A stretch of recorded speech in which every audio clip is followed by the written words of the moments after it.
నమస్కారం mass media TV news కి స్వాగతం. హెడ్లైన్స్ చూద్దాం. సూర్యాపేట జిల్లాలో అకాల వర్షం, తడిసిన ధాన్యం. ఒంటిమిట్టలో సీతారాముల కళ్యాణం. నాతో పాటు సీఎం అయ్యే అర్హత కోమటిరెడ్డికే ఉంది. రేవంత్ రెడ్డి. జనమే జనం, పోటెత్తిన అభిమాన ప్రవాహం, కిక్కిరిసిన రహదారులు, రోడ్లకు ఇరువైపులా జనం బారలు, మహిళల హారతులు, పూల వర్షాలతో కనీవిని ఎరుగని అఖండ స్వాగతం నడుమ ముఖ్యమంత్రి వైఎస్ జగన్మోహన్ రెడ్డి మేమంతా సిద్ధం బస్ యాత్ర విశాఖ నగరంలో 45 కిలోమీటర్ల మేర సాగింది. సంక్షేమ రథసారథి, పేదల పెన్నిది, తమకు మంచి చేసిన జననేతను స్వయంగా చూసేందుకు పెద్దల నుంచి పిల్లల దాకా ప్రతి ఒక్కరూ మండు టెండర్ను సైతం లెక్క చేయకుండా వెల్లువల తరలివచ్చారు. అభిమాన నేతను దగ్గర నుంచి చూడాలని, వీలైతే మాట్లాడాలని, ఒక ఫోటో తీసుకోవాలని ఉత్సాహం చూపించారు. తన కోసం వేచి చూస్తున్న అక్కా చెల్లెమ్మలను, అవ్వాతాతలను ముఖ్యమంత్రి జగన్మోహన్ రెడ్డి బస్సు దిగి ఆప్యాయంగా పలకరించారు. వారి కష్టాలు తెలుసుకుని నేనున్నానంటూ భరోసా కల్పించారు. సబ్బవరం మండలం చెన్నైపాల నుంచి ప్రారంభమైన బస్సు యాత్ర ఎండాడలో ముగిసింది.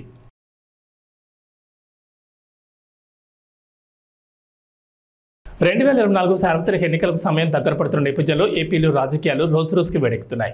ఎన్నికల సమరం కీలక దశకు చేరిన క్రమంలో పొలిటికల్ హీట్ పీక్స్ చేరింది. సంక్షేమ పథకాలే తనను గెలిపిస్తాయని ధీమాతో ఉన్న జగన్ ఒకవైపు, జగన్ను గద్దెంచడమే లక్ష్యంగా బీజేపీతో పొత్తు పెట్టుకున్న చంద్రబాబు, పవన్ కళ్యాణ్ మరోవైపు వెరసి రాష్ట్రంలో హోరాహోరీ పోరు నెలకొంది. ఇదిలా ఉండగా మెగాస్టార్ చిరంజీవి కూటమి అభ్యర్థులకు మద్దతు ఇవ్వడం, కూటమికి ఓటేయాలని ప్రజలకు పిలుపునివ్వడం ప్రస్తుతం హాట్ టాపిక్గా మారింది. కూటమికి చిరంజీవి మద్దతు ఇవ్వడంపై వైసీపీ ప్రధాన కార్యదర్శి సజ్జల రామకృష్ణారెడ్డి స్పందించారు. ఈ అంశంపై మీడియా అడిగిన ప్రశ్నకు బదిలిస్తూ కీలక వ్యాఖ్యలు చేశారు సజ్జల.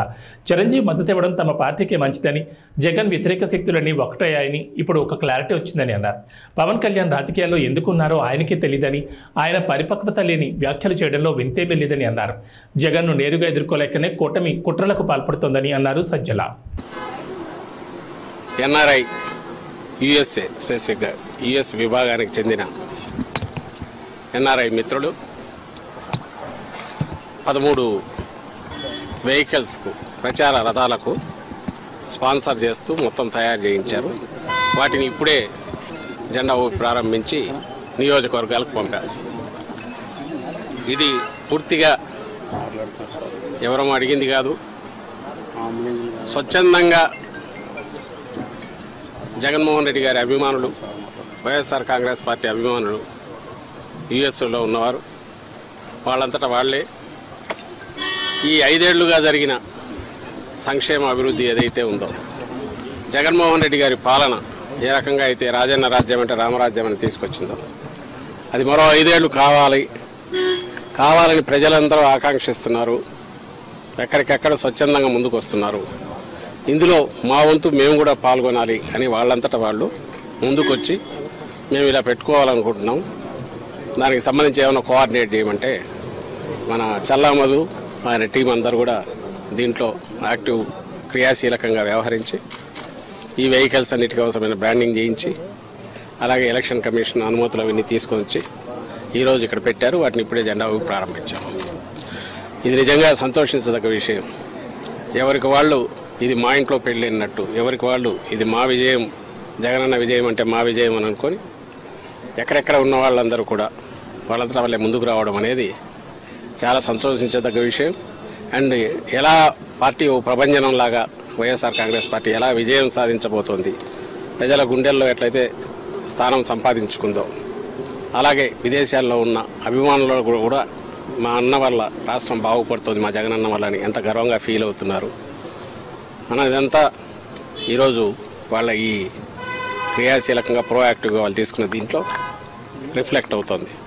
ఇక్కడ అందులో పార్టిసిపేట్ చేసిన వాళ్ళు ఇక్కడ కూడా ఉన్నారు కొంతమంది. ఇందులో ఈ యజ్ఞంలో పార్టిసిపేట్ చేసి స్పాన్సర్ చేస్తున్న వాళ్ళలో కొంతమంది యుఎస్ఏలో ఉన్నట్టున్నారు. వాళ్ళు తమ పేర్లు చెప్పమనట్లేదు, లేదా మాకు ప్రచారం కావాలని వాళ్ళు అడగట్లేదు. మేము జగనన్న చేస్తున్న ఈ యజ్ఞంలో మేము కూడా పార్టిసిపేట్ చేయాలనుకుంటున్నాం.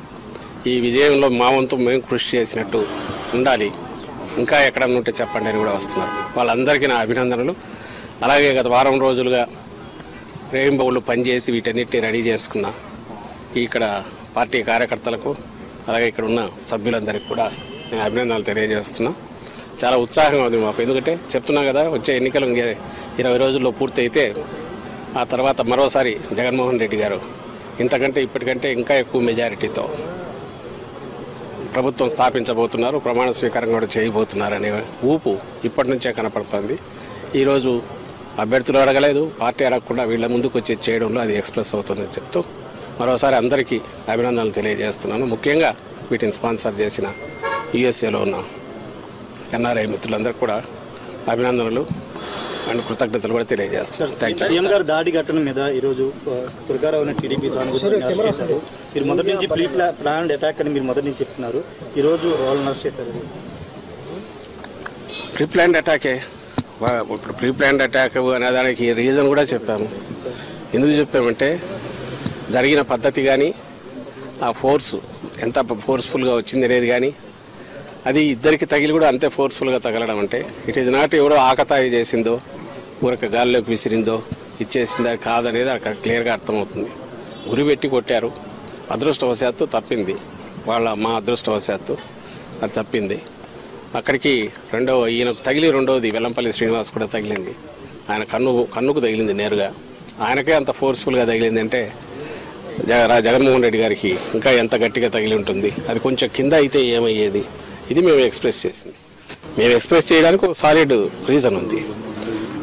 అయితే దీని మీద వాళ్ళు టీడీపీ కానీ అలాగే పవన్ కళ్యాణ్ గారికి బ్యాచ్ కానీ వీళ్ళు అంటున్న మాటలు ఇదంతా డ్రామా అని అంటున్నారు. మళ్ళీ చెప్పాము, మళ్ళీ చెప్తున్నాను, ఇదే డ్రామా వాళ్ళని ఆడమని చెప్పండి. నిజంగా దూరం నుంచి రాయి పెట్టి కొట్టించుకోమండి ఎట్లుంటుందో. ఎవరైనా సరే అక్కడ నుంచి రాయి పెట్టి కొట్టించుకోవడము ఇంకోటి చేయడం అనేది సాధ్యమా?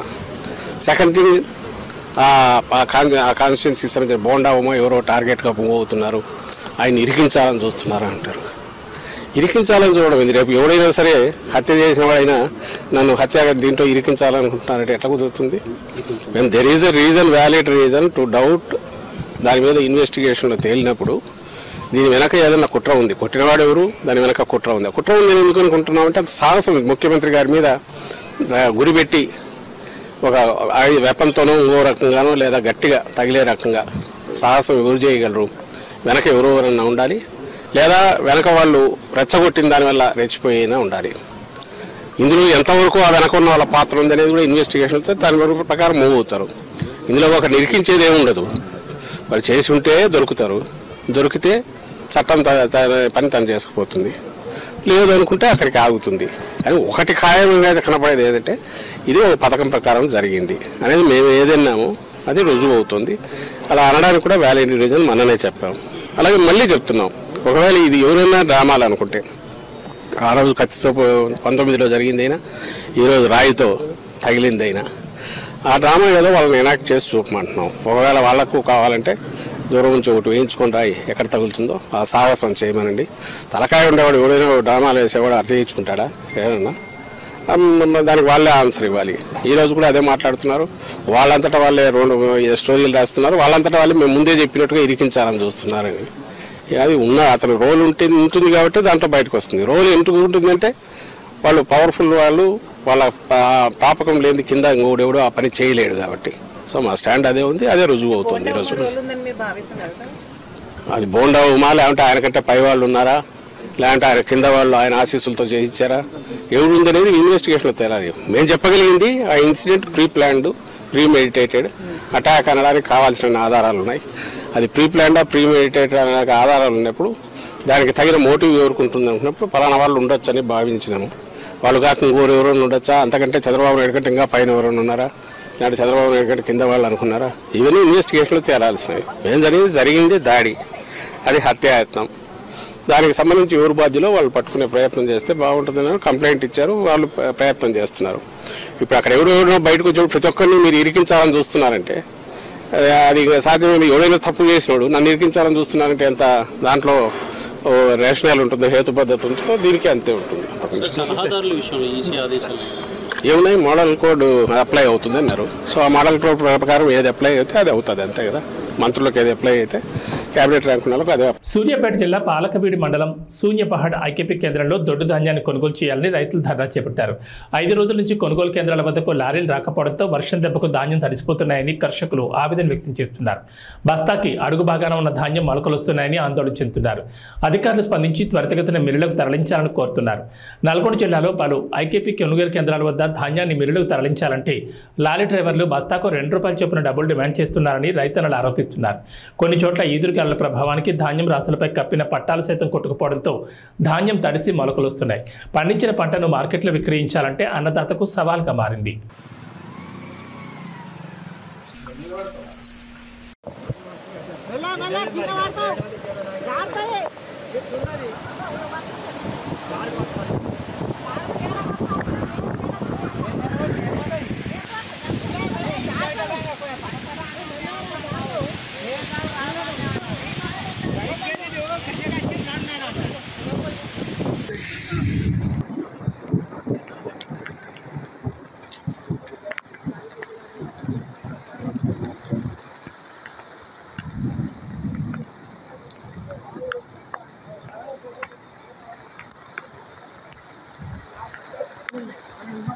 ముందైతే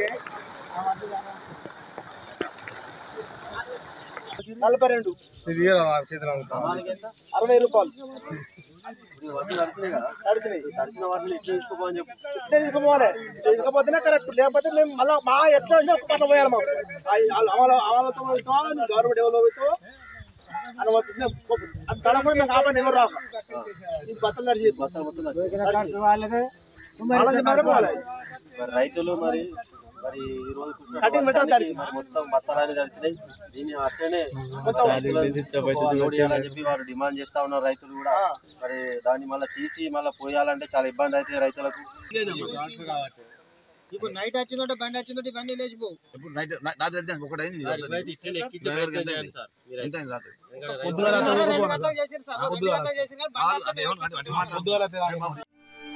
స్థానిక ఎమ్మెల్యే దుర్గం చిన్న చూడిగో నువ్వు వచ్చి 3 రోజులు 4 రోజులు అది ఓపెన్ చేసిపోయినావు. కనీసం ఇక్కడ రైతులకు వీళ్ళకు తార్పత్రి లేవు. మరి అదేవిధంగా మరి స్థానిక ఉన్నటువంటి సర్పంచులు కానీ ఎంపీలు కానీ ఎవరు వచ్చి ఇక్కడ రైతులను మరి పరోసించలేదు ఇప్పటి వరకు కూడా. మరి 2 రోజుల వర్షాలు కురుస్తూ ఉన్నాయి. మరి వడ్లు మొత్తం ముద్దయినాయి. దీనికి రైతులకు మీరు నష్టపరిహారం ఎకరానికి ₹20 ఇవ్వాలని చెప్పి నేను భారతీయ జనతా పార్టీ డిమాండ్ చేస్తూ ఉన్నా. మరి అదేవిధంగా ఇంకా 3 రోజుల దాకా ఫుల్ వర్షాలు ఉన్నాయి. కనీసం ఇక్కడ ఉన్నటువంటి స్థానికులు కానీ రైతులను ఇంత ఘోరంగా మీరు చేయడం సరికాదు. మీరు వెంటనే స్పందించి ఇప్పటికైనా కూడా రైతులను మీరు ఆదుకోవాలని చెప్పి మేము డిమాండ్ చేస్తూ ఉన్నాం. మరి ఎందుకంటే ఇంకా 2-3 రోజుల దాకా అకాల వర్షాలు బాగా ఉన్నాయి. మరి రైతులు ఈ ముద్దైనటువంటి మీరు వెంటనే స్పందించి ఈ 2-3 రోజులు ఖాళీ చేయాలని చెప్పి మేము డిమాండ్ చేస్తూ ఉన్నాం. పొన్నమి వెలుగుల్లో కోదండరాముడి కళ్యాణం నిర్వహించనున్నారు. సాయంత్రం 6:30 నుంచి రాత్రి 8:30 వరకు పౌర్ణమి రోజున పండు వెన్నెల్లో రాములోరి కళ్యాణోత్సవం జరగనుంది. ఒంటిమిట్ట కోదండరామస్వామి ఆలయంలో నవమి బ్రహ్మోత్సవాలు అంగరంగ వైభవంగా సాగుతుండగా అందులో భాగంగా చైత్ర పౌర్ణమి రోజు రాత్రి స్వామివారికి కళ్యాణం జరిపించడం ఒంటిమిట్టలో ఆనవాయితీగా వస్తోంది. ఈ నేపథ్యంలో జరిగే కళ్యాణం కోసం ఒంటిమిట్ట సర్వాంగ సుందరంగా ముస్తాబైంది. ఇక ఒంటిమిట్ట ఆలయం కడప నుంచి తిరుపతి వైపు వెళ్లే రహదారికి పక్కనే ఉండడంతో కళ్యాణోత్సవం దృష్ట్యా ఆ ప్రాంతంలో ట్రాఫిక్ దారి మళ్లించారు. ఒంటిమిట్ట కోదండరాముడి కళ్యాణోత్సవం సందర్భంగా కడప తిరుపతి మధ్య భారీ వాహనాలు దారి మళ్లించారు. శ్రీలంకలోని ఉవాఫ్ రావెన్స్లో మోటార్ రేస్ జరుగుతున్నప్పుడు కారు అదుపు తప్పి కింద పడడంతో కనీసం 7 మరణించారు. మరో 23 మంది తీవ్రంగా గాయపడ్డారు. ఆదివారం దీతాలావా పట్టణంలోని ఫాక్స్ హిల్ సూపర్ క్రాస్ ఈవెంట్లో ఈ ఘటన చోటు చేసుకుంది. మృతుల్లో 8 ఏళ్ల బాలుడు, 4 ట్రాక్ అసిస్టెంట్లు ఉన్నారని పోలీస్ అధికార ప్రతినిధి నిహాల్ తల్దోవా తెలిపారు. ది డైలీ మిర్రర్ షేర్ చేసిన సోషల్ మీడియాలో ఒక వీడియో అస్తవ్యస్తమైన దృశ్యాన్ని సంగ్రహించింది. ఎర్రటి కారు గుంపుతో ఢీకొనడానికి ముందు ప్రమాదాన్ని తగ్గించడానికి ట్రాక్ మార్షల్ సిగ్నలింగ్ చేయడం చూపిస్తోంది. ఫలితంగా భయంకరమైన అరుపులు వినిపించాయి.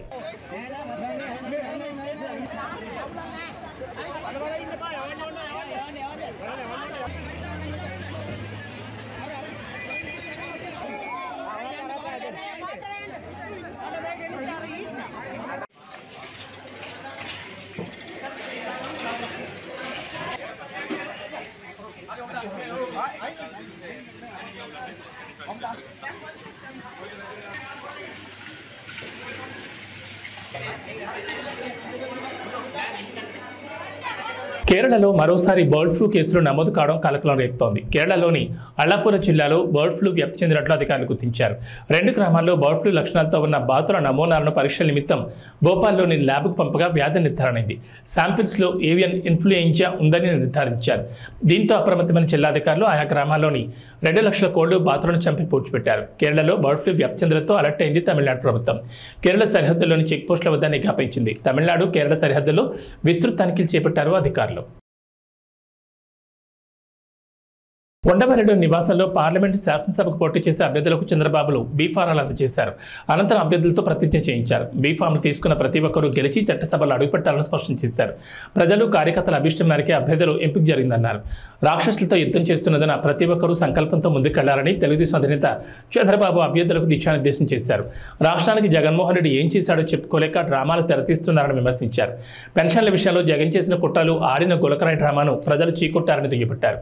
ప్రజాగాళానికి వస్తున్న స్పందనే జగన్ పతనాన్ని చాటి చెప్తోందని ధీమా వ్యక్తం చేశారు.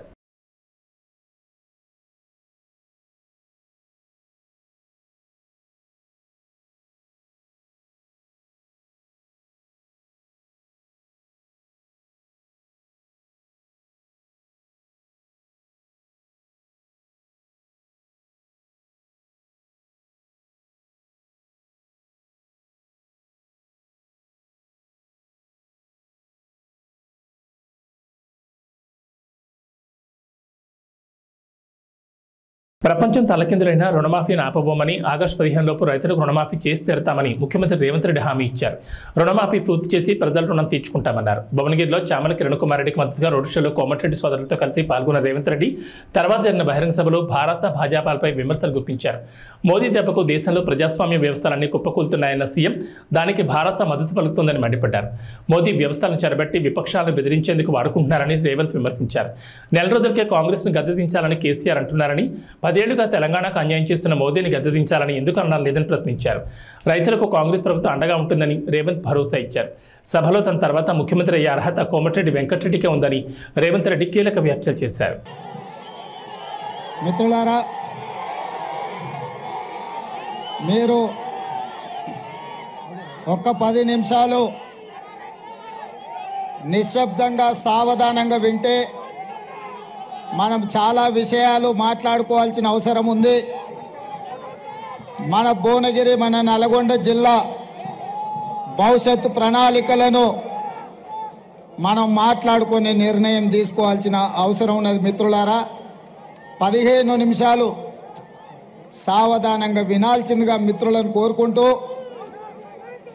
నల్గొండ జిల్లా అన్నా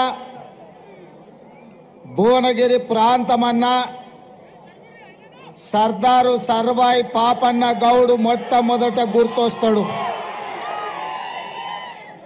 దొడ్డి కొమరయ్య గుర్తొస్తాడు. చాకలి ఐలమ్మ గుర్తొస్తుంది. రావి నారాయణ రెడ్డి గుర్తొస్తాడు. బద్దం నరసింహారెడ్డి గుర్తొస్తాడు. మల్లు స్వరాజ్యం గుర్తొస్తుంది. ఆరుట్ల రామచంద్రారెడ్డి గుర్తొస్తాడు. ఆరుట్ల కమలాదేవి గుర్తొస్తుంది. ధర్మ భిక్షం గుర్తొస్తాడు. కొండా లక్ష్మణ్ బాపూజీ గుర్తొస్తాడు.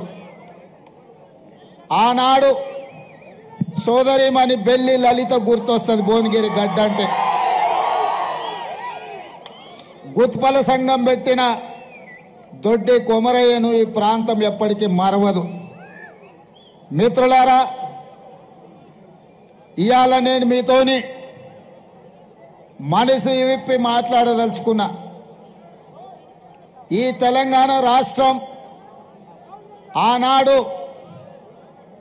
హైదరాబాదు సంస్థానం ఆదిలాబాదు జిల్లాలో కొమరం భీం రామ్జీ గోండు జల్ జమీన్ జంగల్ అని భూమి కోసం, భుక్తి కోసం, విముక్తి కోసం వాళ్ళు మొదలుపెట్టిన పోరాటం ఈ నల్లగొండ గడ్డ మీద మా ఎర్రజెండా సోదరులు సాయుధ రైతాంగ పోరాటం మొదలుపెట్టి నిజాంల నుంచి, రజాకర్ల నుంచి హైదరాబాదు సంస్థానానికి విముక్తి కలిగించారు. ఈ గడ్డ పోరాటాలకు స్ఫూర్తి. ఈ గడ్డ బానిసతత్వానికి అడ్డంగా నిలబడి నీ బాంచం దొర అనే విధానాన్ని స్వస్తి పలికి ఈ ప్రాంతాన్ని దొరల గడీల నుంచి బంధ విముక్తుల్ని చేసింది ఈ ప్రాంతం. మరి ఇవాళ కుంభం అనిల్ రెడ్డి అధ్యక్షతన చామల కిరణ్ రెడ్డి పార్లమెంట్ నామినేషన్కి నాతో పాటు పెద్దలు కోమటిరెడ్డి వెంకటరెడ్డి గారు, కోమటిరెడ్డి రాజగోపాల్ రెడ్డి గారు, వేముల వీరేశం గారు, మందుల సామెల్ గారు, సోదరుడు మల్రెడ్డి రంగారెడ్డి గారు, కొమ్మూరు ప్రతాప్ రెడ్డి గారు, అదేవిధంగా జిల్లా పార్టీ అధ్యక్షులు, మండల పార్టీ అధ్యక్షులు, గ్రామ శాఖ అధ్యక్షులు, కాంగ్రెస్ పార్టీ కార్యకర్తలతో పాటు పెద్దలు, సిపిఐ నాయకులు, మల్లా పల్లా వెంకటరెడ్డి గారు, అదేవిధంగా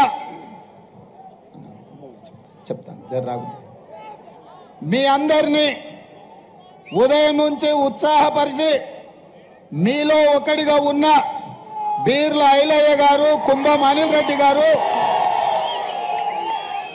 ఇంత పెద్ద కార్యక్రమాన్ని ఏర్పాటు చేసి భువనగిరి కోట కాంగ్రెస్ కంచుకోట నిరూపించినందుకు మీకందరికీ మనస్ఫూర్తిగా అభినందనలు. మిత్రులారా, ఇవాళ మీరు ఆలోచన చేయండి, పోటీలో నిలబడ్డ అభ్యర్థులు ఎవరు, వాళ్ళ గుణగణాలేంది, వాళ్ళు గతంలో ఎక్కడుండిరి, ఎట్లుండిరి, ఎన్నికల్లో గెలిస్తే వాళ్ళు చేసింది ఏంది ఒక్కసారి ఆలోచన చేయండి. 2009లో ఎట్లయితే ఆనాడు యువకుడుగా మీ అభిమాన నాయకుడిగా ఎదిగి 2009లో భువనగిరి పార్లమెంటు నుంచి మిత్రుడు రాజగోపాల్ రెడ్డి గారిని మీరు గెలిపిస్తే మీ ఆశీర్వాదం తీసుకొని మీరండగా నిలబడితే ఢిల్లీ దద్దరిల్లేలా తెలంగాణ నినాదాన్ని వినిపించి పార్లమెంటును స్తంభింపజేసి సహచర పార్లమెంటు సభ్యులందరినీ కూడా తీసుకొని 2014లో తెలంగాణ రాష్ట్రాన్ని సాధించుకొని మీ గడ్డ మీద కాలు పెట్టిండు మీ బిడ్డ కోమటిరెడ్డి రాజగోపాల్ రెడ్డి. అఫిడవిట్లో పేర్కొన్న అప్పులపై షర్మిల ఆసక్తికర వ్యాఖ్యలు చేశారు. జగన్ తనకు 82 కోట్లు అప్పిచ్చారని అఫిడవిట్లో చూపించారని, తనకు రావాల్సిన వాటాను అప్పిచ్చినట్లు చూపించడం దారుణమన్నారు. ఆస్తిలో వాటా పొందేందుకు ఆడబిడ్డకు హక్కు ఉంటుందని, కొందరు చెల్లెలకు కొత్తరు ఇచ్చి అది కూడా అప్పిచ్చినట్లు చూపిస్తారని విమర్శించారు. న్యాయ రాజధాని పేరుతో కర్నూలు ప్రజలను వంచారని ఏపీ పిసిసి అధ్యక్షురాలు వైఎస్ షర్మిల ఆగ్రహం వ్యక్తం చేశారు. న్యాయయాత్ర పర్యటనలో భాగంగా కర్నూలులో పర్యటించిన ఆమె కర్నూలును స్మార్ట్ సిటీ చేస్తామని చెప్పి కనీసం మంచినీళ్ళు కూడా ఇవ్వలేదని దుయ్యబట్టారు. వైకాపా 5 ఏళ్ల పాలనలో ఒక్క ప్రాజెక్టు సైతం పూర్తి చేయలేదని మండిపడ్డారు. గుండ్రేవల ప్రాజెక్టు పూర్తయింటే కర్నూలు వాసులకు నీళ్లు వచ్చేవని షర్మిల అన్నారు.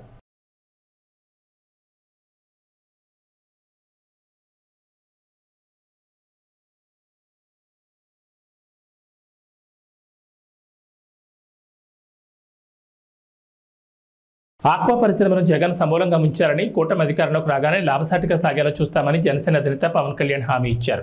కేంద్రం సహకారం లేకపోతే రాష్ట్రాభివృద్ధి అసాధ్యమన్నారు. వైకాపా నేతలకు డబ్బులు ఎక్కువైపోయి అహంకారంతో మాట్లాడుతున్నారని మండిపడ్డారు. చిరంజీవి కూటమి నేతలకు మద్దతు ప్రకటించగానే సజ్జల రామకృష్ణారెడ్డి ఎంతమంది కలిసినా లెక్కలేదంటున్నారని మండిపడ్డారు.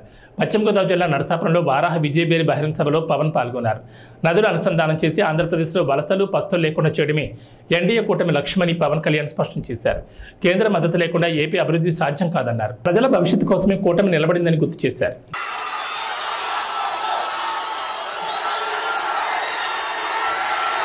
నరసాపురం చాలా మంచి జ్ఞాపకాలు ఉన్నాయి. మన వారాహి సభలో కూడా చెప్పాను, తప్పిపోతే నరసాపురంలో చిన్నప్పుడు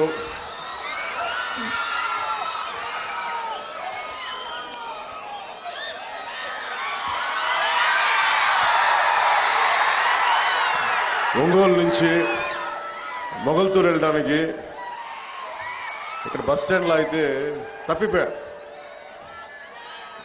తిరిగి ఎవరో ఇక్కడ పాపం చిన్న కొట్టు దగ్గర కూర్చోబెట్టి నన్ను మా నాన్న వచ్చే వరకు వెయిట్ చేసి తిరిగి మొగల్తూరు పంపించారు.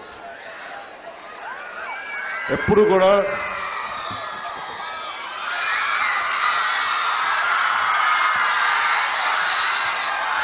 నాకు నర్సపూరు మొగల్తూరు చాలా తీపి జ్ఞాపకాలు. పోయిన సంవత్సరం పోయిన ఎన్నికల్లో 2019 ఎన్నికల్లో ఇక్కడే మన నర్సపురంలో ఆరోగ్యం బాగలేక పడిపోయినా వచ్చి ఆ రోజు మాట్లాడి మీతో మనస్ఫూర్తిగా మీతో పంచుకున్నందుకు నాయకర్ గారికి చాలా తక్కువ ఓట్లతో ఓడిపోయారు. ఆయన కష్టమైన సమయంలో కూడా మీరు అండగా నిలబడ్డారు. నర్సపురం ప్రజలు గుండెల్లోకి తీసుకున్నారు. ఇది 2024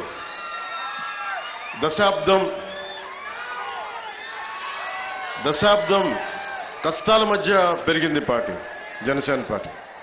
చాలా ఒడిదుడుకులు ఎదుర్కొని వైఎస్ జగన్ లాగా మీకు తెలుసు కదా,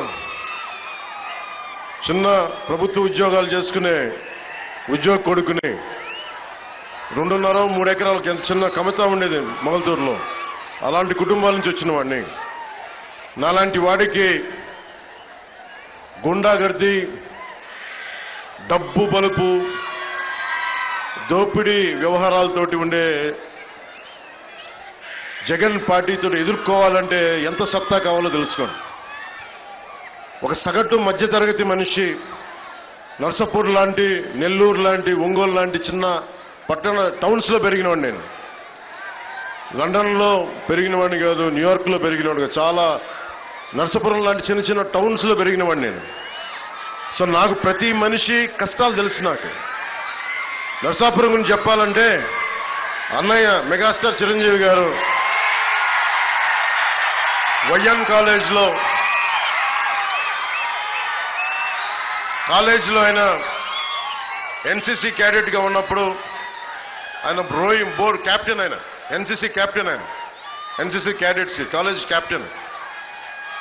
ఆయన నర్సాపురంలో బోట్లు నడిపిన ఫోటోలు, ఇందిరాగాంధీ గారి ముందు నేవల్ ఎన్సీసీ పెరేడ్ అప్పుడు ఆయన ఆంధ్రప్రదేశ్ని ఆ రోజున రిప్రజెంట్ చేశారు, ఎన్సీసీ క్యాడెట్స్ గ్రూప్ని ఆ రోజున. ఆ జ్ఞాపకాలు నాకు నర్సాపురం అంటే. అలాంటి నర్సాపురంకి నటుడుగానే కాకుండా ఒక రాజకీయ నేపథ్యంలో పార్టీ పెట్టి నేను ఈ రోజున మిమ్మల్ని ఓట్లాడు మీకు మా నాయకుడు నాయకర్ గారిని గెలిపించమని గాజు గ్లాస్ గుర్తు మీద అడుగుతున్నానంటే అది నిజంగా దైవ సంకల్పం. నాకు సగటు మనిషిని నేను. అలాంటి నేను మీ అందరి ఆశీస్సులతోటి ఒక దశాబ్దంగా దెబ్బలు తింటా ఉన్నాను. ఓడిపోయాను 2 చోట్ల. కానీ నిలబడ్డానంటే చెక్కు చెదరని మీ అభిమానం, చెక్కు చెదరని మీ ప్రేమ, ఆడబిడ్డలు, ఆడపడుచులు, యువతులు, తల్లులు, ఇక్కడే కాదు దారి పొడవుతా ప్రేమాభిమానాలు, నీరాజనాలు. ఇందాక నుంచి చూస్తా ఉన్నాను. ఆ పక్క నుంచి సభ జరుగుతున్నంతసేపు, నుంచినంతసేపు దాదాపు అరగంట సేపు హారతులు పడుతూనే ఉన్నారు. మా ఆడపడుచులకి, మా అక్క చెల్లెళ్ళకి, యువతులకి కృతజ్ఞత అభివందనాలు. ఈ ఎన్నికలు చాలా కీలకమైనవి. మీరు ఊహించుకుంటే 2019లో వచ్చాం. ఈరోజు కాలం గిర్రం తిరిగిపోయింది. మీ భవిష్యత్తు కావాలి. మీ భవిష్యత్తు కోసం నిలబడి ఉన్నాం. మీ బంగారు భవిష్యత్తు కోసం.